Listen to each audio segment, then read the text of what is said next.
Hi friends, இன்றைக்கி Sunday வந்து காலையில் போய் மீன் எறா கறி எல்லாம் வாங்கிட்டு வந்துட்டேன். இன்றைக்கி ஏன்னா எங்கள் வீட்டில் சொந்தக்காரங்க வராங்க.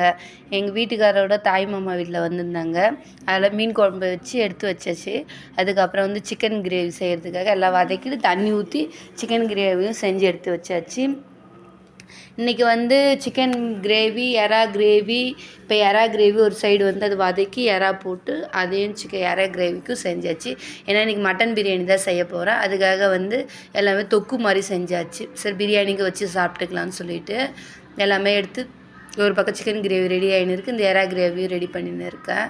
அப்புறம் வந்து இன்றைக்கி மட்டன் பிரியாணி தான். மட்டனுக்கு வந்து எல்லாம் வேக வச்சு ரெடியாக எடுத்து வச்சுருக்கேன். ஒயிட் ரைஸ் செஞ்சேன், ரசம், முட்டை எல்லாம் செஞ்சேன்.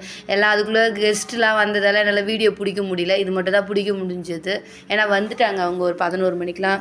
இப்போ வந்து மட்டன் வேக வச்சுக்கிறத எடுத்து 3/4 கிலோ மட்டனு 3/4 கிலோ கறி அது போட்டு மட்டன் பிரியாணி செஞ்சேன். எல்லாமே நாளைக்கு வதக்கி விட்டுட்டு காரம் உப்பு எல்லாம் செக் பண்ணியாச்சு. பக்கத்தில் வந்து மீன் குழம்புக்கு ஒயிட் ரைஸ் வெந்துன்னு இருக்குது. சாப்பாடு ரெடி பண்ணி வந்தவங்களுக்கு சாப்பாடு போட வேண்டியது தான். பெரியவனும் அவங்க அப்பாவும் பாரிஸ் போயிருக்காங்க. கடையில் தாத்தா இருக்கிறாரு.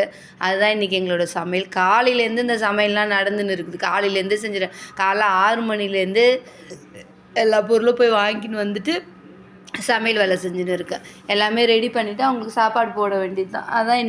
இதான் எங்கள் வீட்டோட சமையல். சண்டே உங்கள் வீட்டில் என்ன சமையல் சொல்லுங்கள். நீங்கள்லாம் என்ன செஞ்சீங்களோ சொல்லுங்கள். வேறு ஒன்றும் இல்லை. பிடிச்சிருந்தா லைக் பண்ணுங்கள். இன்னொரு வீடியோவில் சந்திக்கலாம். Bye friends.